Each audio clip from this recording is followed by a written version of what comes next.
Hi, my name is Kelly Abbott. For liability, I'm hiding under a pseudonym. Today, our goals are technical. We are trying to prove that, one, you can buy wireless access points from a store and set up a public access hub, and two, you can have a spare machine lying around at home and you can convert that into a wireless access point if you don't have the money for the off-the-shelf parts. What we have here is a Pringles Yagi, homebrew directional antenna for 2.4 gigahertz. Here's what it looks like. Here's what the internals look like. Basically made out of washers, copper line, a yogurt lid. There's threaded rod that goes inside of the copper tubing, and there's a couple of lock nuts on either end, and of course the Pringles lid up on the top. And you take this portion of the antenna and stick it right inside the Pringles can, and the connection from the antenna to your wireless card is through a pigtail, and one end of the pigtail, I believe that's a TNC connector. The other end of the pigtail is a N male connector. Let me get down close. N is in Nancy. N is in Nancy. Okay. Over here we have the female. And I'm going to go ahead and have you look inside of this one more time. Because what you do is you have to solder a piece of wire to that connector in order to create the RF or radiate the RF through this. That's any old copper wire? And that's just a 12 gauge copper wire. Now this pigtail, that came all together, right? This pigtail was pre-made, and one of the other people that are here today, I believe his name's Dave, I believe he bought this and brought it, which is good. How much? These things range anywhere from about $25 to $40. Okay. Now the can, the Pringles antenna is probably, I don't know, $10 or less than $10 worth of parts. The most expensive part is the end female. Everything else is pretty much hardware, just from your local hardware store. And now this allows you to get directional access. It's a directional antenna. Okay. So the idea is to set this up 300, 400, 500, 600 feet from the hub or the wireless router, and then you can get a good signal.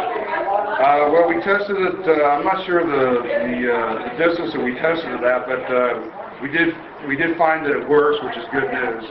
As far as the distance, we don't know that yet. We'll have to make more tests, but it did work. In fact, it worked better than the commercial antenna. So I was pleased with that. And again, you can put this together with common tools in about an hour. How do you make the bracket that's holding? Oh, the bracket.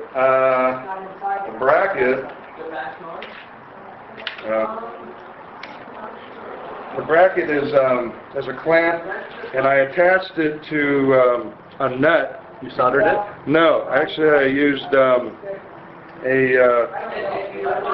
super strength epoxy to weld a quarter inch nut to the bracket, and then there's a quarter-inch bolt coming underneath. And that's just your typical tripod? That is a typical camera tripod, yeah. And I just created this bracket for the Pringles antenna. So then the idea is to hook up the pigtail to the laptop. Yeah, this end of it here would go to your wireless card. Hopefully you have a card that has an antenna jack that'll take a connector like this. Or Noco cards.